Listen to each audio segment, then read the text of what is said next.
պարզ է, որ երբ որ մենք անկախություն ձեռք բերեցինք եւ այն ծրագրով,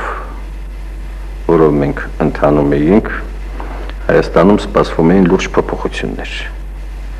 Իսկ անկախությունը մեզ համար միայն քաղաքական ռեժիմի փոփոխություն չէր, այլ ամբողջ հասարակական համակարգի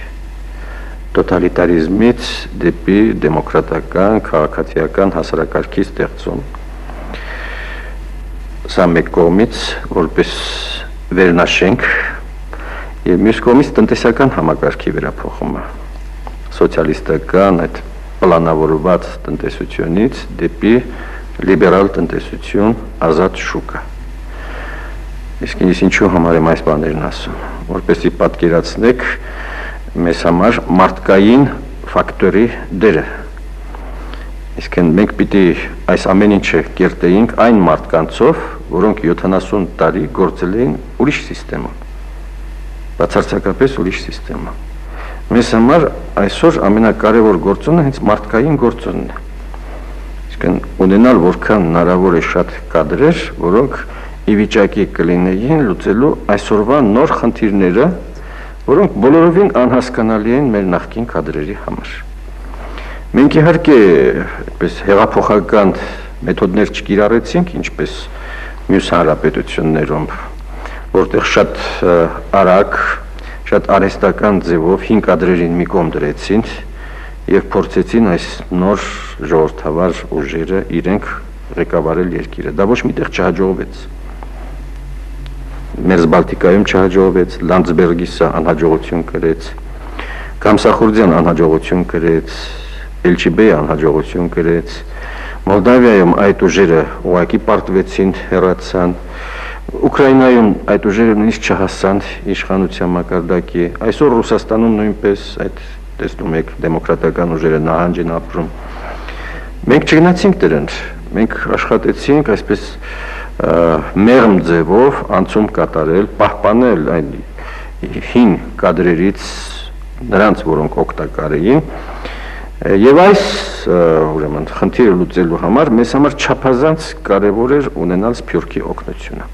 Երբ օրինակ այսօր խոսում են Հայաստան-Սփյուռք հարաբերությունների մասին, Սփյուռքից Հայաստանի ակնկալիքների մասին եւ այլն, ինձ համար ամենակարևոր ակնկալիքը այդ մարդկային կադրային գործոնի ակնկալիքն էր, որովհետեւ Սփյուռքը գործում է այն աշխարհում, որը մենք ուզում ենք ստեղծել մեզ մոտ։ Շատ բնական էր եւ շատերը նույնիսկ զարմանում են, ինչու մենք Սփյուռքի այս կարողությունները լիարժեք չենք օգտագործում։ Դա արդեն մեզանից չի կախված։ Մենք բոլոր հնարավորությունները ստեղծել ենք։ Բայց ինչու համար է, որ ուրեմն ինչ է, որ ձեզանից կախված չէ։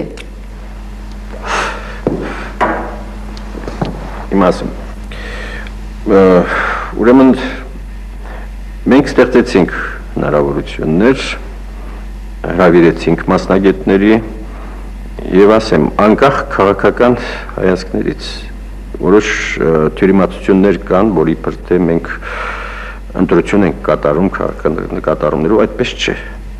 Ես անձամբ դիմել եմ օրինակ 2 դաշնակցական մասնագետի, շատ լուրջ մարդիկ, նրանց առաջարկելով Հայաստանում նախարարի պաշտոններ։ Մեկը Գևորգ Քեփենեկյանն է, որին դուք շատ լավ եք ճանաչում, հրավիրել եմ ես նրան առողջապահության նախարար, նա պատճառաբանեց, հարգելի պատճառ էր, որ դեռ որոշ ծրագրեր ունի, դրանք իրականացնելուց հետո կարող է։ Մյուսը Կարո Արմենյան, Միացյալ Նահանգներից, որը լավ տնտեսագետ է, մենք նրան առաջարկել ենք այստեղ աշխատել։ Այնպես որ քաղաքական նկատառում չկար, մեզ համար կարևոր էր մասնագիտական կարողությունը, մասնագիտական, այսինքն պրոֆեսիոնալիզմը։ Եվ ասեմ, հիմնականում մեզ ինչ բնույթի մասնագետներ էին պետք, հատկապես տնտեսագետներ, փաստաբաններ, իրավաբաններ, բժիշկներ եւ միջազգային իրավունքի, միջազգային քաղաքականության մասնագետներ եւ այլն։ Համենայն դեպս եղան անտուզիաստներ, ինչպես դուք եք ասում, Եվ այդ մարդիկ, որոնց դուք հանդիպել եք, ճիշտ է, նրանց նախ եւ առաջ մղել է այս գործին իրենց հայրենասիրական զգացմունքները։ Նրանք նյութապես, տնտեսապես շատ բան են կորցրել։ Նրանք լուրջ մասնագետներ էին, հայտնի մարդիկ, ունեին իրենց տեղը, ունեին իրենց աշխատանքը, բայց այդ ամեն ինչ թողել կամավոր այսպեսի զոհողությունների են իրենց ենթարկել։ Դա ինչու չդարձավ մասսայական, ինչու զանգվածային չդարձավ, շատ պարզ պատճառով, սուտ տնտեսական պատճառով։ Մենք ի վիճակի չենք, Հայաստանը այսօր ի վիճակի չէ, ապահովել այդ մարդկանց ընտանիքի ապրուստը։ Մարդիկ ընտանիք ունեն, իսկապես անձամբ նա կարող է գալ զոհողության, բայց նաև պիտի ընտանիքը պահի։ Շատ բնական, ուրեմն երևույթ էր, հուսով եմ, երբ որ Հայաստանի վիճակը բարելավվի, մենք կարողանանք բավարարել այդ մարդկանց, չեմ ասում այնպես ինչպես արևմուտքում, բայց գոնե նրանց մինիմալ կենսապայմանները, ես վստահ եմ այդպիսի մարդկանց թիվը կշատանա։ Եվ դեռ դրանց կարիքը մենք շատ ենք ունենալու։ Չպետք է մտածել, որ մենք 3-4 տարում մենք մեր սեփական կադրերը կստեղծենք եւ դրանց կարիքը չենք ունենա։ Ոչ։ Այս process-ը 10, 20, 30 տարի է տևելու, մինչև այստեղ աճի մի նոր սերունդ, արդեն նոր մտածողությամբ, նոր որակներով, որը կարողանա աշխարհի հետ խոսել աշխարհի լեզվով։ Արման Սարյանը չտեսեք։ Չէ։ Անայլ լավ է, այստեղ աշխատում։ Գիտեմ, շատ են։ Այդքան շատ չեն, բայց բավականին են, կան։ Նայել լավ տղա, ես քեզ ասի Կարո Սուքիասյանն, չգիտեմ, հիմա Փարիզ է։ Հիմա Փարիզ է, ուրեմն կան որ կոնստիտուցիոնի վրա կաշխատի։ Այո, բայց կային որ շատ հետաքրքիր էին եւ մեզ համար շատ լավ էին, որ Ամերիկային չէին վերադարձած։ Ստի վաղայան մենք ինչ որ կդանք։ Նիկոլը կա Շագարդյան։ Չկարողացան նայել։ Հա։ Ուրեմն այս հայրենադարձները, որ նոր եկել են 88-ին հետո, այս հայրենադարձները լավ այստեղի սոցիալ դեսագետով լավ դեղերին գտնել են, թե չէ, ինչ որ դուք գիտեք։ Դա իրենց պիտի հարցնեի ավելի շուտ։ Ես կարծում եմ, այո, մեծ մասը ոչ միայն վարժվել է այստեղի նիստուկացին, այլ նաև կարողացել է յուրացնել այստեղի հոգեբանությունը։ Եվ շատերը նույնիսկ փորձում են իրենց լեզուն էլ փոխել։ Նույնիսկ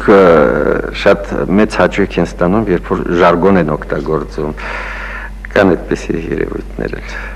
Մի հարց հայաստանցիներու մասին։ Եվ հայաստանցիները ինչպես կտեսնեն, որ սպյուրքյան եկած հայերը ինչ որ կարևոր բաշտոններ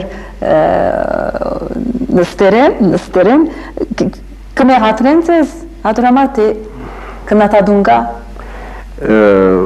Այստեղ երկու մասի պիտի բաժանել հարցը։ Ինչ վերաբերում է ժողովրդին, ժողովուրդը շատ լավ է վերաբերում այս հարցին։ Շատ լավ է վերաբերում եւ մեծ սպասելիքներ ունի։ Նույնիսկ երբեմն ավելի չափազանցված, իրեն թվում է թե սփյուռքը շատ ավելի մեծ կարողություններ ունի, որ կարող է օգտագործվել եւ չինել։ Իսկ որոշ քաղաքական շրջանակներում դա արդեն ուրիշ հարց է։ Որոշ քաղաքական ուժերի մոտ երբեմն լինում են դժգոհություններ, թե ինչու պիտի այստեղ սփյուռքահայերը նման բարձր պաշտոններ զբաղեցնեն եւ այլն, բայց դա շատ երկրորդական հարց է, շատ երկրորդ։ Դուք ինչպես որ տեսնում եք, շատ մեծ դարբերություն կա մտայնության մեջ եւ սովորությունների մեջ, կամ աշխատանքի սովորությունները, կամ էլ ինչ որ էմոցիոնալ բաների մեջ, այդ սփյուռքեն վերադարձող մարդոց մեջ եւ այս տեղացի եւ իրենց հետ աշխատողներու մեջ։ Կա այդպիսի շատ մեծ դարբերություն։ Սկզբնական շրջանում իհարկե, երբ որ նոր են այդ մասնագետները սկսում աշխատել, բնական է նրանք դեռ այդ եւ մտածողության տարբերություն կա, եւ աշխատանքի մեթոդի, աշխատանքի կազմակերպման, բայց շատ արագ են կարողանում հաշտվել։ Իսկ որոշ դեպքերում չեն կարողանում հաշտվել։ Դա էլ է լինում։ Չեն կարողանում հաշտվել, եղել են մարդիկ, որոնք եկել են աշխատելու եւ չի ստացվել, ետ են գնացել եւ այլն։ Բայց ովքեր արդեն մի քանի տարի այստեղ աշխատել են, ես հիմա չեմ զգում, որ նրանք որևէ անհարմարություն զգան այստեղի, ասենք, աշխատաձևից։ Թեև, ասենք, ուղեղով կարող են որոշ բաներ չընդունել, դժգոհել, բայց արդեն դա դարձել է իրենց համար նորմալ վիճակ։ Եվ դուք իբր հայրենադարձ ընտանիքի մեջ ծնված, դուք անձամբ ինչ կարծիք ունիք այս ֆենոմենի մասին։ Ինչ ես երևի այն մարդն եմ, որը երջանիկ է այն առումով, որ իմ մեջ այդ երկվությունը չկա։ Կան այդպիսի մի շերտ Հայաստանում, որոնք ներգաղթել են 20-ական, 30-ական, 50-ական թվականներին, որոնց համար նույնքան հարազատ է արևելահայը, որքան հարազատ է արևմտահայը։ Այս տարբերությունը չկա իմ մեջ, դրա համար ինձ թվում է սխալ հաստեյով եք դուք հարցը տալիս, պետք է գտնեիք մի զուտ արևելահայ, որպեսզի հասկանայիք նրա այդ վերաբերմունքը մեր ժողովրդի այս երկու հատվածների նկատմամբ։ Ես ասում եմ, ես այդ կողմից ուրախ եմ, երջանիկ եմ, որ այդպես է եղել։ Ես ընդամենը 2 տարեկան եմ եղել, որ մեր ընտանիքը եկել է Հայաստան, իմ ամբողջ հոգեբանությունը, կրթությունը, լեզուն ձևավորվել է այստեղ, բայց նաև այդ պահպանվել են նաև ընտանիքի ավանդույթները։ Այսինքն երբ որ ես խոսում եմ արևելահայի կամ արևմտայի հետ, երբեք չեմ անդրադառնում ինչ լեզվով եմ իրենց հետ խոսում։ Չկա ինձ համար այդ երկու լեզուն էլ ինձ համար նույնքան հարազատ են, երկու գրականությունն էլ նույնքան հարազատ է։ Պես որ